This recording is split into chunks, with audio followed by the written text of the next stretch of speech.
Unfortunately, today our speakers are already online and we have them signed up to speak at noon. So we're going to start with them first. Then we'll introduce our speakers. Thank you for being here today. And I'm really excited that Steve Doster and Rear Admiral Wilson are going to be our speakers today. I'm going to read a bio about Rear Admiral Wilson and then Steve Doster, so you can know who our speakers are. Rear Admiral Wilson is a native of Charleston, South Carolina, and graduated from the United States Naval Academy in 1973. Early tours at sea were in cruisers, carriers, and a destroyer. He served as executive officer in USS Truxtun. His first command was the USS Barbie. He deployed to the Arabian Gulf, arriving in August of 1990, and was part of the initial Gulf Maritime Interception operations for Operation Desert Shield. He returned to sea as commanding officer of the USS Vicksburg in May of 1994. This tour focused on joint and combined operations in the European, Atlantic, and Central Command areas. Vicksburg operated with Allied forces in Operation Sharp Guard and Denied Flight. Ashore again, Rear Admiral Wilson was the Chief Pacific Command Division, current Operations Directorate on the Joint Staff, where he was engaged in national level crisis planning and management for combat operations, as well as numerous non-combat contingencies around the globe. He was subsequently assigned as the executive assistant to the director for operations, where he gained invaluable insight into military and political processes. Upon promotion to flag assigned as the 34th Commander, Standing Naval Force Atlantic, his central focus was on developing of concepts of operations for the force's employment in non-combat roles. He was then assigned as Deputy Director, Surface Warfare Division, Op-Nav Staff, where he was responsible for planning, programming, and budget generation for future ships and combat systems, as well as operations and maintenance of current fleet assets. His final active duty assignment was as oceanographer and navigator of the Navy, sponsoring the entire meteorological and oceanographic resources for Navy, as well as guiding the policy decisions for transition into electronic chart generation and use. After retirement from active duty, Rear Admiral Wilson has remained engaged with ensuring the nation has the very best defense articles industry can provide. He has experience with both small and large defense contractors in management positions and is currently president of his own consulting company. And we also have Steve Doster, who is the state director in Pennsylvania. Steve works to coordinate the voices for retired military and law enforcement leaders that comprise the membership of Mission Readiness and Fight Crime Investing Kids. Prior to joining the organization in 2003, Steve spent 2 years supporting Pennsylvania governors Tom Ridge and Mark Schwenker and their transitions out of and into office. Steve graduated from Grove City College with a BS in political science and a minor in economics. He earned a Master of Science degree in Mass Media Arts and Journalism from Clarion University. So thank you so much for being here today. We are really looking forward to the presentation. Steve's organization is part of Start Strong, the Early Learning PA campaigns, and he's going to talk a little bit about early care and education issues and how the consequences of not investing in it can become a national security issue. So thanks, Steve, for being here. We appreciate it. And Rear Admiral Wilson as well. Thank you. Thank you, Jan. I assume everybody can hear me. I just want to thank everyone for the opportunity to present. I was in Easton a few weeks ago, and I know I'm missing out on a great lunch opportunity, especially at your farmers market downtown. We had a great lunch, my wife and I, a Sunday back in February. So sorry we couldn't be there in person, but we appreciate the opportunity to speak with you this morning. Mission, I'm going to turn it over to Admiral Wilson to tell you a little bit more about mission readiness, our efforts on behalf of the health and education of Pennsylvania's and America's young people, and why that is such a concern from a national security standpoint. But I just wanted to start off by thanking the Kiwanis organization, both locally and at the state level, for your dedicated advocacy on behalf of early childhood development. The Kiwanis groups at the leadership of Kevin Thomas in Harrisburg have been a partner in our coalition efforts for more than a decade.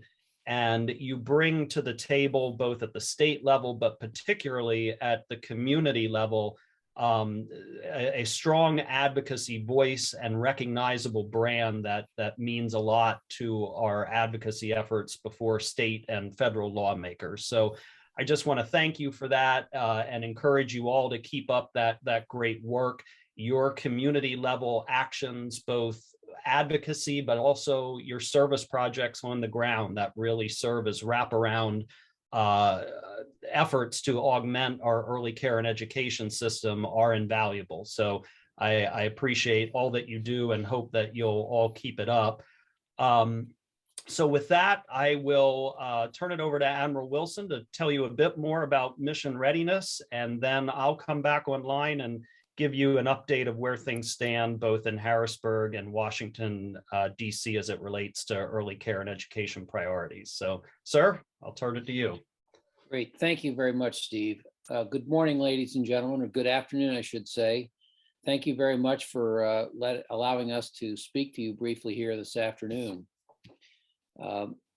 Mission Readiness is an organization of retired admirals and generals who support smart investments in America's children to ensure that those children are ready to succeed academically, stay physically fit, and abide by the law.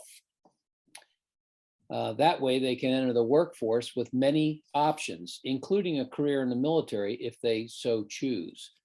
But the organization was founded in 2009 after the Department of Defense released a startling statistic that 71% of the young Americans between the ages of 17 and 24 were ineligible to join the military. Let me repeat that: 71%, or 7 out of 10 Americans between the ages of 17 to 24 were ineligible for military service. And there were primarily three reasons. One, their education was not up to scratch. Number two, they were grossly overweight, or number three, they had a record of crime or drug abuse. This had obvious national security implications. And it also begs the question that if young people are not eligible for the military, what are they eligible for? The Kiwanis organization broadly represents the business community, and who in the business community is going to be interested in hiring someone who has a criminal record or drug abuse or poorly educated or has significant health issues. So as such, the mission readiness supports smart investments in the health and education of young Americans as an effort to reverse this trend. Like Kiwanis across the state, we believe Pennsylvania's investment in high quality early learning, pre-K, childcare, and other family supports are part of an effort of a long-term impact that can have a positive trajectory on a child. Steve will get into the details of the threats and opportunities of our early care and education sector, but I'd like to focus for a moment on child care. You would not be alone if you were asking yourself, why is a retired flag officer interested in early childhood care? One of the areas of early learning that military leaders have a particular interest in is counterintuitively early child care. In the 1980s, the US military was facing unprecedented challenges based on the transition from the draft to an all-volunteer force. And this dramatically changed the composition of the force to include more personnel with families with both parents working, and also women in the force. So as such, childcare quickly became a recruitment and retention issue for the Department of Defense. Unfortunately, at the time, the existing childcare system for military families was marred by long waiting lists, unsuitable facilities, inadequate standards and inspections, low pay for the providers, and qualifications for teachers and staff, as well as serious child abuse allegations. In response, Congress passed the Military Child Care Act in 1989 that served as a catalyst for much needed reforms that led to the current high quality system that many call a model for the nation. Some key components of these reforms focused on all military child care meeting high quality standards, investing in education and training of the child care workforce, including higher pay for completion of that training, and regularly assessing the child care needs of military families and putting in place a plan to meet those needs and helping military families afford those services with a progressive subsidy system. All of our military-based child care centers became child development centers. If you now fast forward to 2022, many of those same issues that the military was facing 40 years ago are issues in the civilian workforce today. The vast majority of Pennsylvania families have both parents in the workforce, and we face some of the same challenges with regard to limited availability of childcare, especially high quality childcare, low wages, high turnover, and families struggling to afford. And all of this was exacerbated by the pandemic. Over the past 2 years, hundreds of child care centers closed permanently across the Commonwealth, and now there are historic workforce shortages in the early child care and education sector. As Pennsylvania's businesses try to fill workforce vacancies, child care remains a critical part of these working families' lives and our overall economy. I live in Adams County in South Central Pennsylvania. It's a rural area, but those same issues exist here as well. We are very grateful that the federal government pandemic relief bills have placed a priority in stabilizing the child care sector, and the American Rescue Plan has granted in excess of $1 billion to Pennsylvania to continue this process. But these are one-time funds and problems are systemic. I can't emphasize that enough. You can't pay recurring bills with one-time money, or if you do, when the one-time money is dried up, you're in trouble. Steve can speak in more detail about some of the organizational priorities around childcare and ongoing challenges in the sector, but I would just like to emphasize that these systemic issues must be addressed, and advocacy at the state and federal level is critical. So thank you very much for allowing me these few minutes just to outline the problem, but now let me turn it back over to Steve. All right. Thank you, sir, and thanks for being here this morning. The issues and the history that Admiral Wilson talked about with regard to the military child care system, we actually released a report in conjunction with the Bipartisan Research Center in Washington, DC last summer. And Linda Smith, who's the head of their early childhood program, joined us in releasing that report. She was one of the architects that worked for the Department of Defense at the time. And she had a lot of great insight into how the lessons learned of the military childcare system can be transferred to the problems that we're seeing in today's childcare system. So I will provide a link to that report to Jan following this presentation, and she can get that out to you for your background, in addition to the slides that we're going to go through here as part of my update. So Admiral, thank you again for that overview of the organization. Jan, am I sharing, or how are we putting up slides? We'll be putting them up. Am I? Okay, great. I'll see them. Yep. Doing that.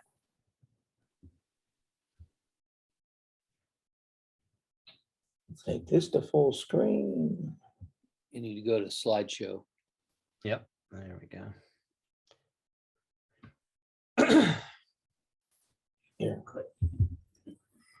I added a slide. That's all right. We can skip past it. View slideshow. We got to go to view. Yep, there you go. All right.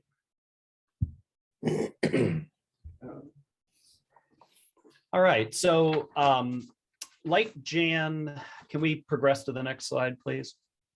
I'm trying to figure out what to do with, there we go. There we are. So as Jan said off the top, mission readiness is part of the broader early learning PA coalition, and Jan's organization, the Pennsylvania Association for the Education of Young Children, is a principal partner with us in that coalition.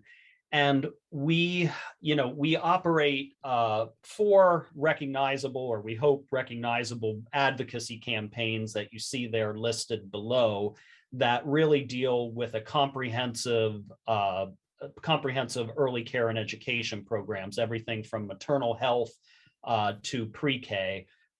Pre-K for PA is our oldest brand. It's about a decade old. It's a campaign across the state with tens of thousands of individual supporters that are advocating for increased access to high quality pre-K for our 3 and 4-year-olds.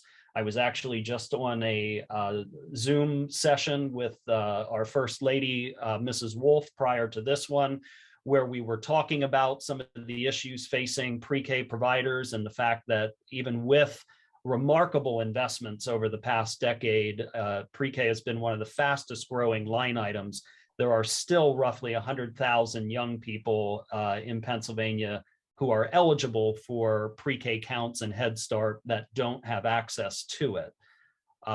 So that's pre-K for PA. Start Strong PA, we'll talk a lot about that in a couple minutes, but that is our campaign around high quality childcare and advocating for working families to have better access to and affordability of high quality childcare for their children. Childhood Begins at Home is our campaign around evidence-based home visiting programs.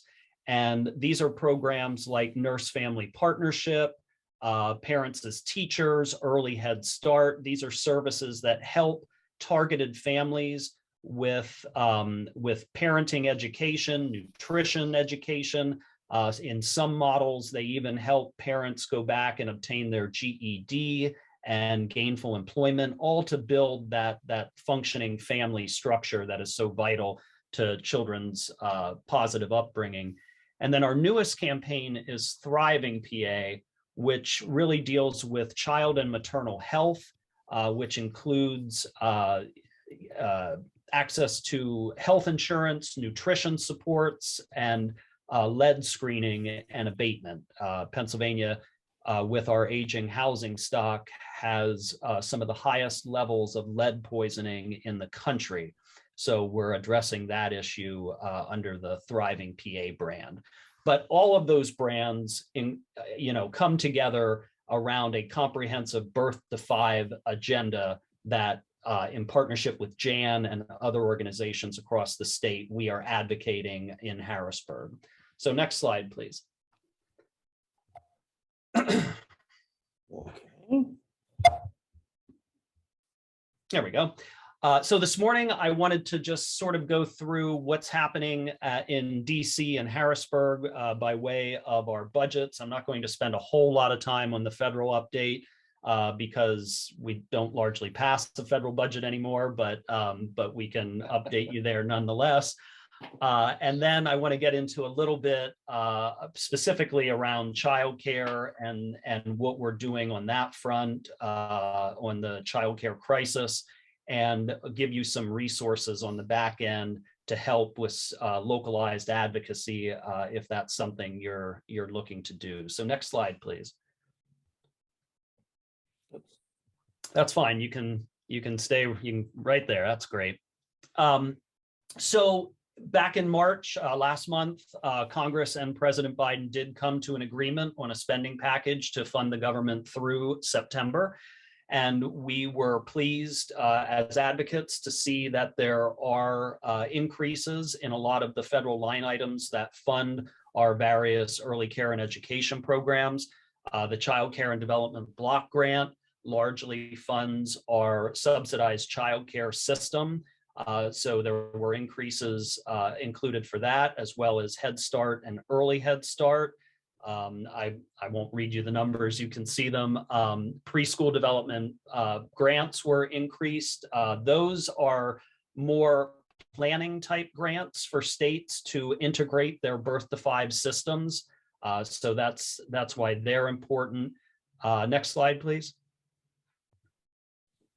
The spending package also included increases to IDEA grants, which are for children with disabilities to access different levels of care. In Pennsylvania, these largely deal with early intervention programs. So we were pleased to see that. The other thing I'll just underscore with a lot of these increases, and this is one of the things that we focused on with Mrs. Wolf earlier this morning, the inflationary pressures on early care and education providers right now are intense. It's not only on the workforce side, but it's also on rent and utility. So you're seeing these increases in the federal budget for a lot to buffer them from these inflationary pressures.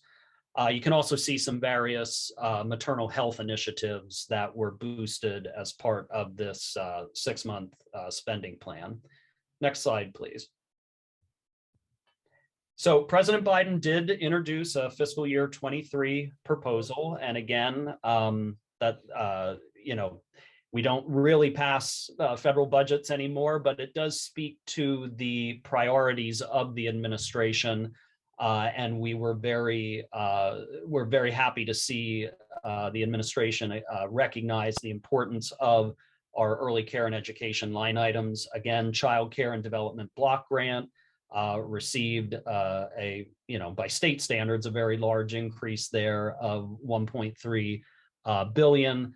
Pennsylvania receives about 3% of CCDBG allocations. So I'll let people who can do math better than me come up with what our allocation would be there should this proposal be adopted. Head Start and Early Head Start, likewise, seeing a substantial increase. But as I noted there and previously discussed, again, huge inflationary pressures, particularly on Early Head Start because of the wraparound services that they provide to families. They're seeing workforce shortages, not only in Head Start teachers, but also in social workers that are engaged in the Head Start program. So a lot of that increase will be eaten up by higher salaries that they're having to offer to compete. Next slide, please. Again, as part of President Biden's fiscal year proposal, increases to preschool development grant and IDEA funding, again, looking at specifically early intervention. And then down here, the MCV program, or the Maternal Infant Early Childhood Home Visiting Program. This is the vehicle by which the federal government funds home visiting services like Nurse Family Partnership and Early Head Start. It's really a line item that funds a slate of evidence-based models. So this is, there was an increase in the budget proposal. The other thing worth noting on the MCV program is that it is up for federal reauthorization this fall. So advocates are starting to position themselves for that reauthorization debate and seeking an additional $200 million in funding annually as part of that reauth. So next slide, please. Here again, President Biden's proposal, increases in maternal health, nutrition. I think we can all sympathize with the cost of groceries and the rising cost of groceries. So this has obvious impacts on programs like SNAP and the WIC program, Women, Infants, and Children Nutrition Programs. So proposed increases there to help deal with those inflationary pressures.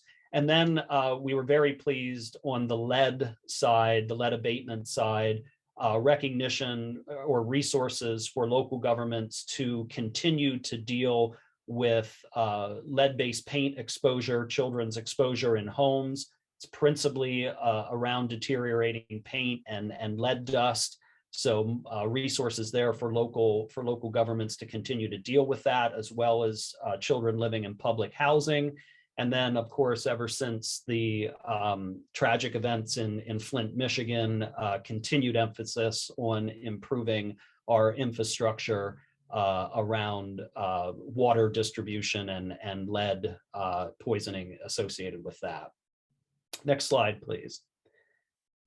So the other thing worth mentioning on the federal level, you may recall something called Build Back Better from the fall. If you'll recall, the House did pass a version of Build Back Better in November of 2021, and then it stalled in the Senate, largely over the objections of West Virginia Senator Manchin.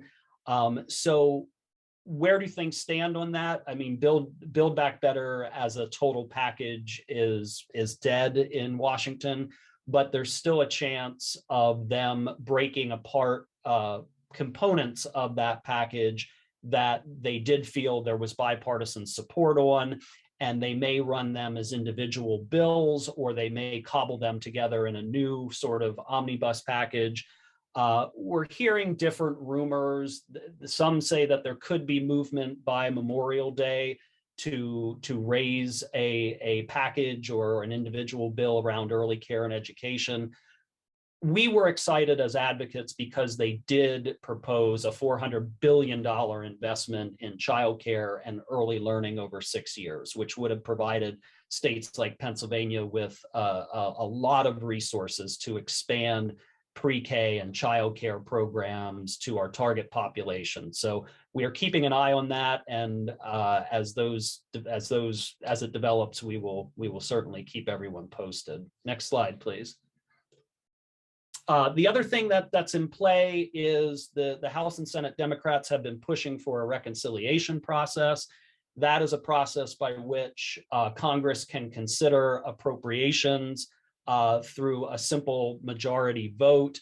Again, we are not exactly sure on the timing of that process, but there has been conversations with Democrats on the inclusion of the $400 billion investment that was outlined in the Build Back Better plan to be a part of that conversation as well.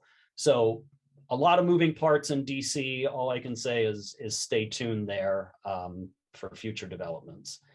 Next slide. So a little bit closer to home and a little bit more tangible in terms of knowing how it's going to unfold and when it's going to unfold. I wanted to give you an update on what is in the state budget proposal as Governor Wolf proposed it back in February, with an eye towards, the constitutional mandate to pass the state budget is June 30th of every year. So next slide, please. We were thrilled that the governor again continues to put significant increases into his budget proposals for pre-K and Head Start. We saw an increase of $70 million total. 60 million of that would go towards the pre-K counts program. And really a double strategy there. About half of that appropriations increase would go towards the servicing of additional slots to meet that demand of the roughly 100,000 kids that are still eligible but lacking services. But the other half of that would go towards a rate increase for providers, again, dealing with those inflationary pressures. It would take the cost per child from about $8,750 per child to $10,000 per child. And then on the Head Start side, there's a $10 million increase for the Head Start Supplemental Assistance Program, which is basically state funding for the federal Head Start program. Pretty much all of that. Head Start has a competitive rebid year, so all of the Head Start contracts in Pennsylvania are up for renewal. And again, given those workforce inflation pressures, pretty much that 10 million will go towards the rate increase to help deal with those pressures. Next slide, please. On home visiting, we were thrilled that the governor proposed a $15 million increase in the community-based family center line item. This is basically a state level version of the federal line item that funds a variety of programs, early Head Start, Nurse Family Partnership, and this would expand access to about 3,800 additional families with evidence-based home visiting. Nurse Family Partnership specifically in Pennsylvania has their own line item, and they are the governor's proposing a $1.2 million increase in that line item as well. The governor also is allocating $8 million in unused federal ARPA funds to increase slots for home visiting. But back to what Admiral Wilson was saying, ARPA funds are one time. It's great that they're allocating $8 million to expand services, but by those funds run out by fiscal year 24-25. So we will need to backfill that hole at that time if we are going to keep service delivery the same. Next slide. On Thriving PA, we were thrilled by a couple proposals that the governor put in, expanding Medicaid coverage for Medicaid families, postpartum coverage from 60 days to 12 months. I actually have a nurse who lives right down the street from me who works in a pediatric practice. And she said, that is huge, because she said, I can't tell you when families get to that 60-day mark, how they're scrambling to figure out how they're going to continue to receive some of the services that are vital for the children they serve. So that is a point that we were thrilled about from the child and maternal health element. And then there was a proposed increase around early intervention Part C, which you'll be hearing more about early intervention from our early learning PA campaigns, because we are launching an early intervention effort, but more to come on that. Next slide, please. So here's where I want to spend a bit more time on the issue of childcare. You know, Admiral Wilson touched on a couple of these points, but the pandemic really taught us the importance of childcare for Pennsylvania working families. We have about 70% of children under the age of 5 have both parents in the workforce. And what we learned throughout the pandemic and coming out the other side from businesses and chambers of commerce, that a major barrier to getting the workforce back has been families' ability to get and afford childcare. It really has become apparent that it is the sector that all other sectors depend on. And this is something, as the Admiral said, the military realized this a generation ago. So some of the same lessons and the same investments that the military went through back in the 80s are something that we need to be considering as we face our own childcare crisis here for the civilian sector. What was disappointing for advocates was, despite the amount of attention and news that childcare had been getting, the governor's budget proposal did very little in additional state dollars to support our childcare sector. He level funded our childcare assistance and childcare services line item. He did allocate $30 million in state funding to provide state employees with a new benefit to help them afford childcare and help state employees where they have on-site childcare to help ensure that there are those facilities. But this is a target. This is turning the state into a model employer. It doesn't really speak to the overall health of the childcare sector. Another thing worth noting is that the governor did highlight as part of his budget proposal using federal ARPA funds to increase subsidy base rates and reduce out-of-pocket family co-payments for those in subsidized childcare, as well as providing incentives for non-traditional care. That's so important for those families who work, who don't have 9-to-5 jobs. So think of your overnight long haul truck drivers or your nurses in your ICUs or your emergency rooms. There is a great demand for non-traditional additional care. So the governor is using federal funds to support the industry in that way. But again, one-time funds, they come to an end in fiscal year 24-25, and our problems truly are systemic. So let's go to the next slide. So articulating the childcare crisis that we find ourselves in. The reality is that most childcare programs closed in 2020 as a result of the pandemic, as a result of everybody doing everything over Zoom. As we progressed from March of 2020 to today, what we know is 1,400 childcare centers have closed permanently across Pennsylvania. There's about 7,000 providers total in Pennsylvania, and 1,400 closed permanently. That is a huge hit on the capacity of the childcare sector. Now, what we do know is some have, a good portion of that, new centers have opened. So the net loss that we're dealing with since March of 2020 is a little over 400. So a little over 400 childcare programs have closed and not reopened. The other thing worth noting here is you don't know, like a childcare center in Cameron County could have closed that served 20 kids, and a replacement center could have opened up someplace else. So there's been a redistribution of childcare deserts and capacity in different communities. And I don't think we, from a statewide survey, can fully appreciate that. But one of the things that we did, so aside from closures, the other thing that we're now facing, and probably is even more dire, is a historic staffing shortage. Childcare programs cannot staff up, and it's largely due to the wage deficit that childcare programs can offer.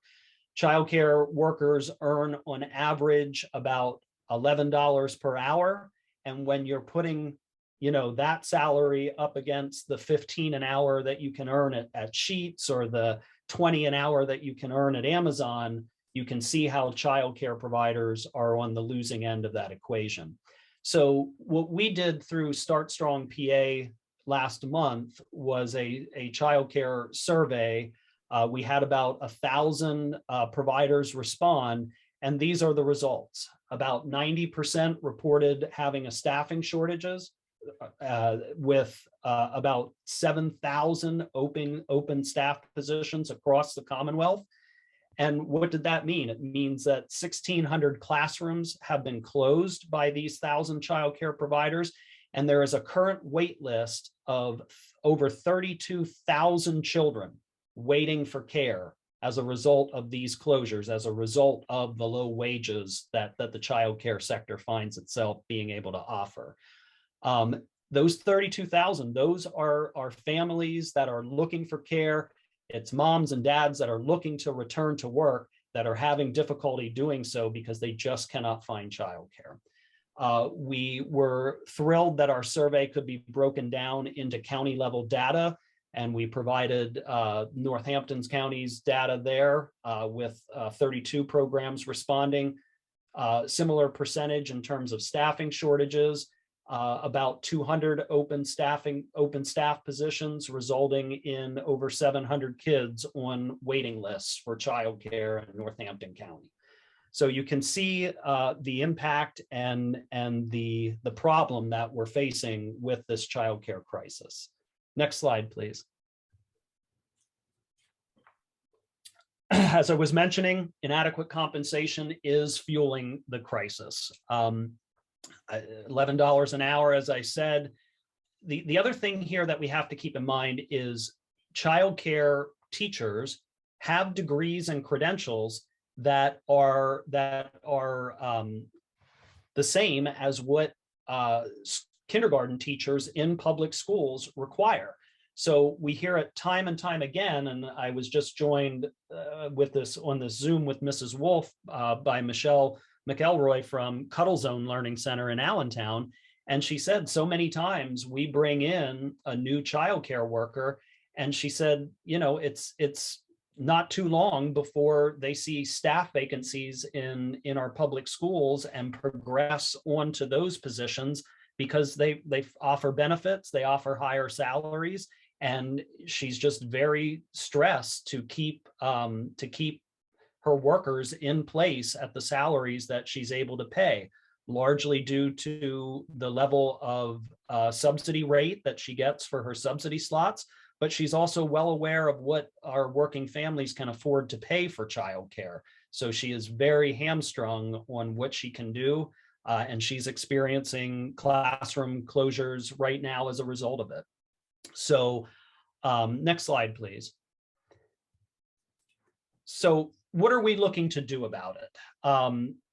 The leadership in the coalition at PennAYC, at our organization, we feel that given the current childcare crisis, given the fact that the wage compression or the inadequate wages are fueling this crisis, given the impact that it's having on the economy overall, we are urging the state to directly address the childcare wage issue by allocating $115 million in sustainable resources to provide at least a $2 increase per hour for childcare professionals.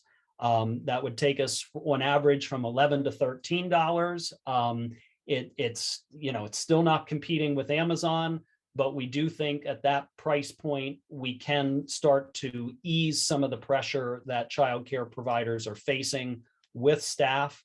But this is difficult work. If the governor doesn't put it in the budget in February, it's an uphill battle to get new resources allocated for an effort. So we have launched a Raise Childcare mini campaign in which I provided the web link down there where you can obtain resources that we just sort of went through here. There's also portals to send your legislators emails and other resources there. But this is what we're trying to do to take direct action to ease this childcare crisis around wages. Next slide, please. I know I want to be cognizant on time, trying to wrap up. The other thing that we provide as a coalition from our friends at Pennsylvania Partnerships for Children, we have a lot of localized data sources that we can include in a follow-up email to you that really drill down to county level and school district level data on the availability of high quality pre-K, high quality childcare, and what the unserved population is. So we provide those fact sheets on our various campaign websites. Next slide, please. And likewise, we have online mapping tools in which you can actually zoom into congressional districts and look at the amount of children being served by high quality pre-K. Also on the childcare side, we do congressional districts, we do legislative districts, counties, again, school district data. So they're a wonderful resource there. The link, I did provide the link there for Pennsylvania Partnerships for Children. I encourage you to check that out if you like to play around with mapping tools and get that localized data. Next slide. Also in the home visiting front, we do have county level data and fact sheets, and you can find that on the Childhood Begins at Home website at that URL. But again, that speaks to the provision of home visiting in Northampton County. Next slide. So back to our partnership with Kiwanians across the state. What can you do to help? Again, we very much appreciate the mission of the Kiwanis organization to help the children of our Commonwealth, one child at a time. And we do have a petition right now. I will include in our follow-up through Jan, we'll include the link to that petition. We encourage you to sign it and circulate it if you would. It's making the case for those state budget priorities that we outlined. But you know, that on the ground advocacy of meeting with your state lawmakers or writing them an email or sending a letter to the editor to your local newspaper, those are all you know, grassroots advocacy that can really help this effort. And if you're interested in sending a letter to the editor, I'd love to, you know, we can help in drafting that, either Jan or myself, or resources through our campaigns. So please let us know. But any way that we can assist you in helping make this case to your legislators from Northampton County, that would be a tremendous help to this effort. So with that, I'll stop talking. I know there was a lot of information. I hope I didn't go too far over time, but thank you again, and I'd be happy to take any questions if there are any.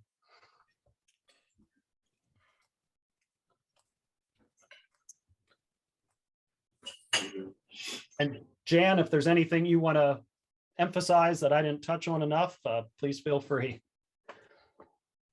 Does anybody have any questions? I think lots of that chat, but like Steve said, I'll be sharing the slides. I can share all those fact sheets that were part of that, and that link that you can go to sign the petition. So if anybody has any questions. I have a question. Exactly, can you describe more about what's involved with home visiting and what that program is? Sure. So evidence-based home visiting. I am most familiar with the Nurse Family Partnership Program. There's different models. The Nurse Family Partnership Program utilizes registered nurses they typically operate out of a storefront in a local community. But these nurses go, it's a voluntary program. The Nurse Family Partnership targets first-time single, we would call them at-risk moms and parents. Sometimes the dads are present. And these nurses go into the homes, and they, for a couple reasons, they help coach the mother through a healthy pregnancy. And then when the child is looking to transition to the home, they go into the home and assess, okay, what is the situation here? Are there environmental hazards? Is lead present? They help the mother understand what it is to care for a child, to connect them to the health services that they would need to have. But they're also looking holistically at the progression of the family. So if the parents don't have their GED or are unemployed, that nurse will serve as a coach to that family to help the mom return to get her GED and to look for job openings. So they're really looking at helping that family become as good as it can be for the benefit of that child. And the Nurse Family Partnership specifically has a great track record of reducing NICU visits by coaching the mom through a healthy pregnancy. They've all but eliminated NICU stays from a very high-risk population. You don't see levels of drug abuse in those homes as much as other people.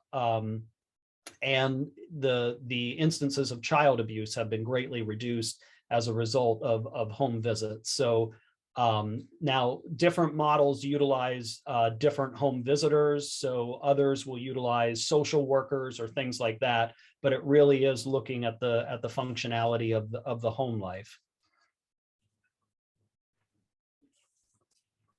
So it kind of seems to me very clear that wage and benefits of child care providers are a major obstacle.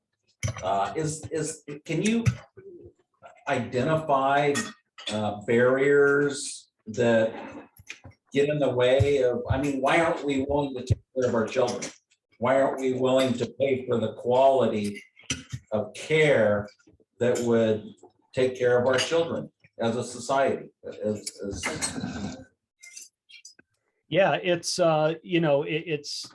there's really two parts to that. you know, first of all, it's a field. Childcare has always been a field that has operated on razor thin margins. If they operated, you know, in the black at all. So it's a field that's always been a low wage field. And unfortunately for providers that participate in our subsidy system, even the state has not fully invested in what the true cost of care is to provide these services. Currently, with the help of federal relief dollars, we are paying providers at the 65th percentile. And what that means is childcare subsidy, when a family is eligible to receive childcare subsidy, they get a voucher that opens the door to about 65% of providers in a community. Not 100%, 65%, but that is, you know, we made great progress to that 65th percentile, but when federal monies go away, and if we don't backfill it with state resources, we will revert to the 45th percentile. So families receiving childcare subsidy will only have access to 45% of the marketplace when they're looking to find childcare for their children. You know, this is something that Jan and I and all of us as part of our coalition, it's like banging your head against a brick wall sometimes. But, you know, we have professionalized the field with credentials. We drive towards quality, but unfortunately the marketplace, you know, through the subsidy program and what parents are able to pay for childcare, just, you know, we're seeing, and wage inflation has only exacerbated this in the last year. So we're trying to get this to where childcare providers can offer better, more competitive salaries, but it's a delicate balance in, frankly, what is a broken business model around childcare. Thank you Thank so you. much, Steve. All right. Thank you, Jan, and thank you all. Thank you. Thank you. Thank you. Goodbye, goodbye, everyone. Thank you. Thank you, Admiral. Formality. You got Hope up there to talk to. Hope, Hi, good seeing you again today. good to be here. How is your weather doing? How is your weather? The weather is chilly today. Uh, Yesterday. Won't you take a bite yet? No, Are you ready? We want to talk about the awards committee meeting we had last week. Okay, yes. The two officers that were the recipients for 2019 and 2020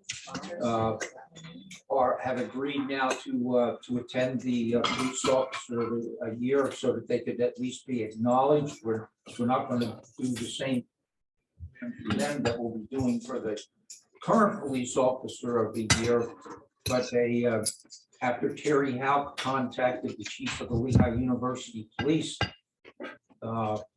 and spoke to Vince Brunio, and apparently Terry also spoke with John Pipparata, the recipient for 2020. They have agreed to attend, and they will be acknowledged as the recipients up during their previous year, although it won't be a same format as we'll have for this year's recipient. If you are coming, I've heard from several people. If you are planning to come, or send me an email or leave a message on my phone, or just, and then either pay me the $23 for the meeting, or send a check to Gary, get a check to Gary. But it would be important for us to have as accurate a possible number of attendees as possible. I spoke with the administrative assistant at the police department yesterday. She is going to call me on Friday and let me know what the current count is from invitees and officers from the police department that are coming. She also was asked to make sure she collects the money beforehand. May 11th, it looks like we'll have a nice function. Good, thank you, Walt. Any word on CIT, whether we can go there or not on the 4th? No, unfortunately, no. I'm waiting to hear who they chose as two recipients Okay. and get some more information about whether we're gonna be able to meet up there or whether we're gonna have to maybe meet here. Okay. Westward Cleanup, we talked about that last week or the week before. There was an email that went out. If you're interested, sign up. That's on April the 30th from 9 to 12. Walt, why they got you going SLPs? Yes, if you were, May the 12th is the last meeting for the Shawnee K kids. They're going to be working out in that learning garden, and if you are so inclined to either buy a shrub, a bush, or a perennial plant, please let me know so that I can give an account of what we're going to have that day to Mr. Ellison, the faculty advisor up there. All right, thank you, Walt. Super raffle. Joanne, Bill? Well, we're coming along good. I have about 35 more tickets to give out. So let's keep selling. And Bill, I think you can hit on our first action through your efforts on the computer. We now have ways for people to do it electronically. Doesn't cost anything. My grandson was at the house yesterday having lunch. And he said, oh, I didn't bring my checkbook along. But he says, can I use Zelly? I said, I don't know much about it. Well, let's find out. So he turned around, he pulled up his phone or his app on the phone. He bought a ticket for 100. He put a 50-50 ticket. And within about, I don't know, less than a minute, because it was the first time he did it, he's received money from Zelly for working for people, but he never sent money through Zelly. Less than a minute and a half later, bing, you've got money in my account. So we've got a way that people who are not local to us, or people that don't like to write a check and mail a check in the mail, concerned possibly with the check being lost or stolen in the mail, plus the cost of an envelope and a stamp today, why spend it? If I send the email out, the person who looks at the email, they're going to see this attachment. It's a PDF. As soon as they click on the PDF, they're going to see this attachment. The difference is the lines, the blue lines pop up on a PDF. It's an active PDF, and you type in your information. So for those people that want to do everything electronically, they don't even have to print it and write it. They can fill in the blanks. They can either type in the name if they know how to use Venmo. They can either type in the name or they can take their phone out, which I've used. I click on this with my scanner on the phone for the app, and bing, I can make payment right to that person. And it all takes literally seconds. I've refined this several times, and what I've done, Barb and I were talking about the other day, she said, well, Steve, someone mails a check in, but it also said you can mail it to Joanne, Easton Kiwanis, care of Joanne, with a check in an envelope. He said, well, what if one of the people who normally buy a ticket from me mails it to Joanne? How will I know a ticket that I'm waiting to sell to someone is sitting laying on my desk, already sent the money in? So what we're going to be doing, Joanne and I will be announcing as we get electronic payments in, or she gets it in the mail, we're going to be announcing in a meeting, here's Harry Smith in Longview, Texas. Is that anybody's account? So that way your name can go to the ticket. Because actually what happens is we write out the ticket just as though you were standing there in front of them filling it out. And then the other thing that I've done, I was doing it for Neil and Walt also, and I'll do it for anybody else, where it says, make the check and send it to Joanne, I can change this and put your name and address in there. So if you send these out with your email and the person's going to mail it back, they can mail it back to you. And that way you've got it. So, we'll do it, whatever we have to do. Walt had a big issue. Go ahead. Question for the electronic, and we'll use Chuck as an example. How does he know what number is getting? If you read the instructions, it says, we'll assign the number. Okay. In other words, this is not designed for people that Walt's got to say, I want number 57. Right. If those people wanted number 57, they had to get a hold of us before we started selling tickets, which is what Walt did, and what Chuck Snyder used to get people on a certain number. So we actually, in other words, when it comes into my account, I grab, Chuck bought 2 tickets. I grab 2 tickets off my file. I wrote his name on 2 tickets.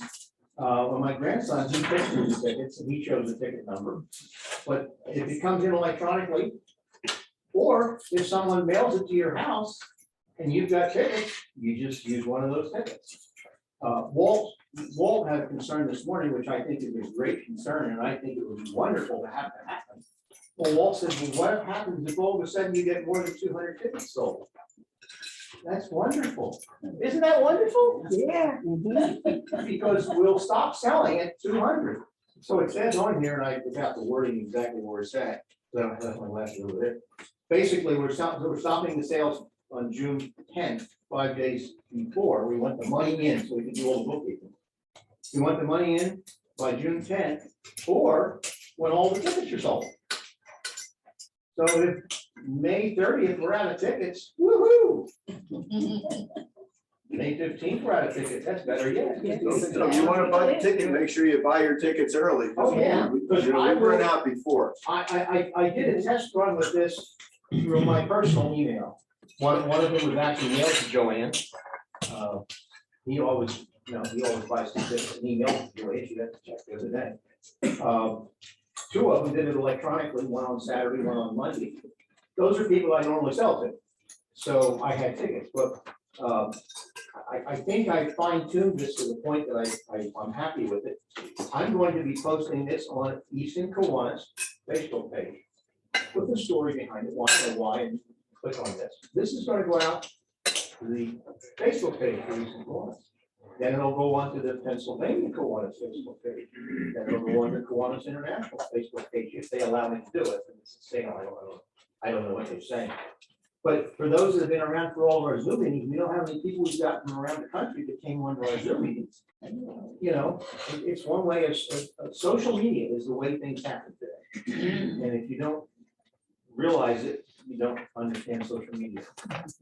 Because I know how it's worked with our Zoom meetings. And so I'm hoping that would be a wonderful thing to think about with either more tickets the next time, changing the price level, or maybe having a second raffle. Joanne, did you say you only had 35 left? Let's hope so.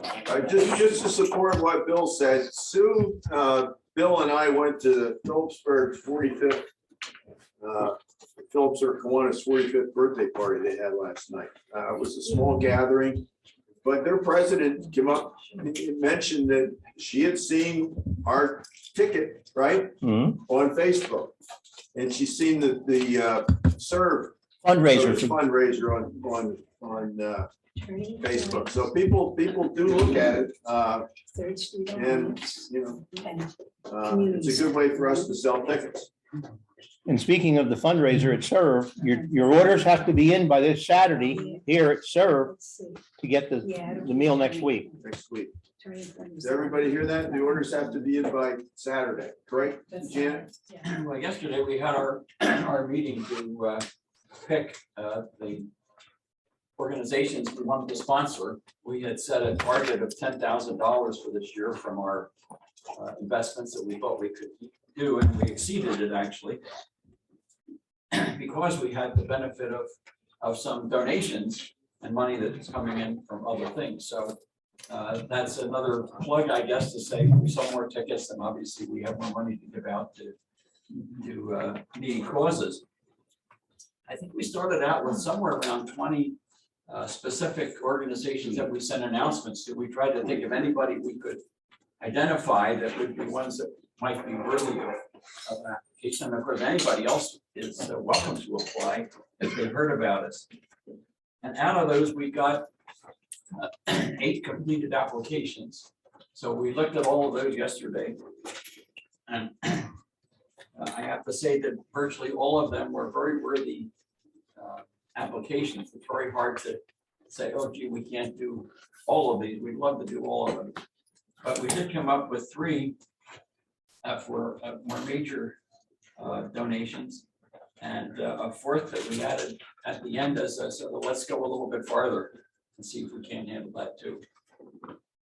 I would say that the applications we got were extremely well written up this year. I think probably more information than we've ever gotten before and laid out in a very thorough fashion. You could tell that the types of programs that they were going to be providing were researched. They had criteria for what they were going to do, and they had national curricula that they had mentioned in their documentation. So it really kind of blows your mind when you realize the quality of some of the organizations that we have here in our Easton area. And so with all of that, we did end up having to select some. The first one was on my list, just going alphabetically. Is the Easton Area Community Center that we've supported before, and I'm sure you know. And we awarded them $5,000 this year. The purpose for their award was for summer programming. It'll be 8 weeks, 8 hours a day. They include field trips, sports equipment, summer salaries. They expect to benefit up to 100 children over the period from June through December. It was a beautifully laid out program, so we felt that it was serving in an area of need, and that really just made it perfect. Support it was Nurture Nature. I'm still getting a little of my lunch too. We awarded them $1,500. And what appealed to us about their program was that they're trying to develop an outdoor space at the back of their building. It's a new program oriented towards youth, to targeting the underserved kids in conjunction with working with the Boys and Girls Club and with the community center to try to get those kids in there to learn more about environmental and climate types issues, and how to grow their own gardens and a variety of things that are related all around that issue. And it would be outdoors, get them outdoors instead of indoor programming. It would be in the summer, and they're looking to have contact with 100 students and kids through this kind of program. So that was really a great one too. Third Street Alliance. We keep coming back to the Third Street Alliance because they're such an outstanding organization, and they had another one of these really tremendous protocols written up for us. The purpose of their grant is for intervention and support for homeless and formerly homeless learning center students. There was a wonderful vignette that they described about a kid who was in their homeless center and came home with it and found a cell phone in his backpack. And it was reported as being stolen. So there was this concern right away that this child might have stolen this phone. It turned out, with the advocacy and support that the Alliance could give him, that it had been somebody that put it in his backpack, another kid. And if you don't have people there that can provide support for children and families that don't have the knowledge and ability to go through these kinds of restitutions and dealing with problems and crises that come up, and there's a big problem with them ever getting to a stable adulthood.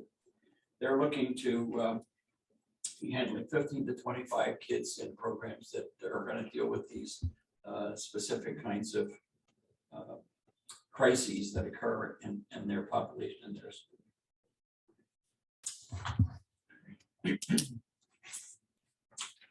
The final one alphabetically, not because it's in any way less good than the others, was one from Valley Youth House. This is a new one for us. And it's a new program that they're doing. One of the things we looked at was, are we having new programs developed that will have an impact? And they didn't meet that criterion. They were asked by the schools to come in and help with grief counseling. There are many articles I've been seeing in news lately about how much grief children are experiencing related to losses at all kinds of levels, not just in regard to the loss of due to a death, but a loss due to separation, loss due to lack of social contact, and you name it. And these kids are struggling to maintain themselves in school. We all know, we're reading about the number of suicides that are occurring amongst our children. So this is a really critical new program also, where they're going to come into, again, the underserved areas, specifically Cheston, Paxenosa, and to the high school, expecting to benefit 30 to 36 students. It's 30 hours of counseling and a very interestingly laid out curriculum that goes through each of these weeks at each of those schools. So it's going to be a great benefit, I think, to attack another specific area where our children are struggling. And it's wonderful for us as Kiwanians.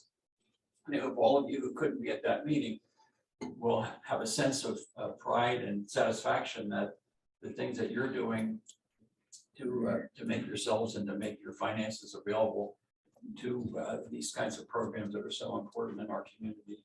And they are our future. We all know that the years ahead have tremendous challenges ahead.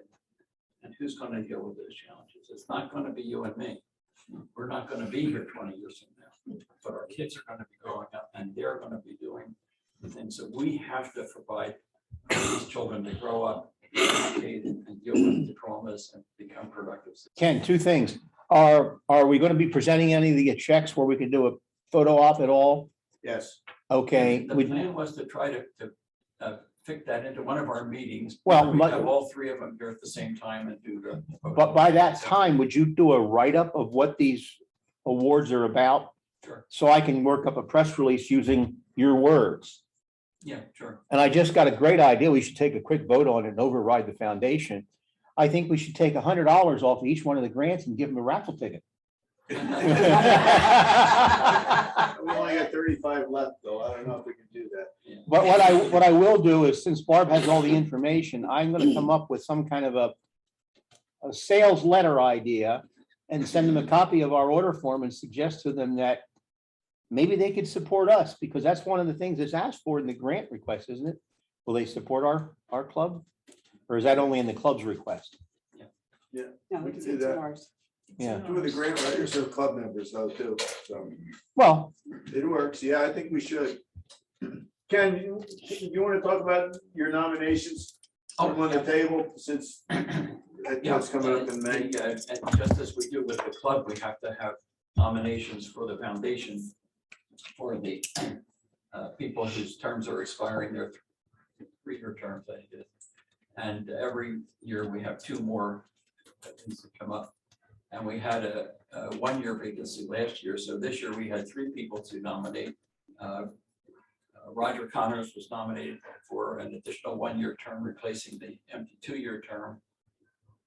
And Joanne and Watson have agreed to be nominated to run again for their terms. And nominations are open through Nick Chambrone up until, I forget the date, it's like May 10 or something like that. And also from the floor at the date of the election, which will be at the annual meeting, which is held in conjunction with the club's annual meeting. for the club level, we cut off nominations the week before, since we would have to prepare ballots. Yeah, I think I probably used the same date that you had on. Okay, your bill, okay. But I can't remember the number at the moment. That's a And good idea. I believe everybody's, you sent it out, correct, Bill? I think First you one- should have the seen first- an email. We've added, Chris has added his name to join the board, so there will be an election on. That will go out May 11th. in another week. I have it on my calendar, another week to 10 days, which will be the second notice of the annual meeting in the election. And it, it's still open, but we Oh, yeah. need to know before the 11th to be included in that. Miracle League, I guess Roger's not here, but I know he had plenty of volunteers. James, you guys are okay? Yeah. So that's underway. We met a shirt vendor in Phillipsburg last night from the Washington Kiwanis Club. Annandale, Yeah. Lebanon. I have it on the back of the All right, ticket. well, Lebanon is close. Yeah. Rosemary has somebody. We're still looking for a volunteer to coordinate. Well, I will do it. You'll do it? Okay. But, the amount is based on the number of colors in it, in the design. So I think there's only 2 colors in our design. So I would have to send. Well, there's three, because you've got blue, white, and gold. on the logo. Oh, okay, yeah, white. I wasn't thinking, because it's on the white. Actually, the data I sent you has a stitch count, the whole thing, but that was a slightly different logo. In that folder I sent you, there's a whole lot of information in there. I didn't see a folder. Okay. I only saw the two logos, but and the one that says 100 years, it looked like it was off a little bit, the bottom, because I think you took the 100 years off. But I will send it to him. I just didn't get a chance to do it. All right, I'll give you this card. Well, can I use the vendor that? Yeah. Oh, yeah, in other words, He's local. it's a that's chance fine. to find out if the prices are right. Yeah, Oh, if you okay. just want to do it, you can, Well, his prices, he does all the shirts for most of the organizations that are in the area. Okay, all right. So we'll see I'd rather what he- support somebody that's in Easton that does it, but I. I don't care. That's okay. It's Paul's and go. Oh, yeah. And you do a Yeah. different color. Well, yeah, he gets the shirts. He said, if you're going to have it screen printed, the minimum is 24 shirts. If you're going to have the embroidery, I think he said it was 12, but it would depend, and it's less expensive for him to get the shirts probably than it would be for us to get the shirts. Okay. You know, yeah, I can call, if you want me to call around, but no, that's okay. Let's see what he has. Do they have to be white shirts? no, I No, don't please know. not white. Huh? Please not white. They But get then you have to stains. decide, if you want that logo, where that's a lime blue banner, it would need something in it, I think, if that's what you say, but. Oh, I said that was it. Maybe if they want their name, that you put the name in the banner. Well, yeah, I'll ask them that. It won't be as big as Not this I'm one. looking at what 100. Walt has at the bottom of his. It wouldn't be that big, but it would be a little.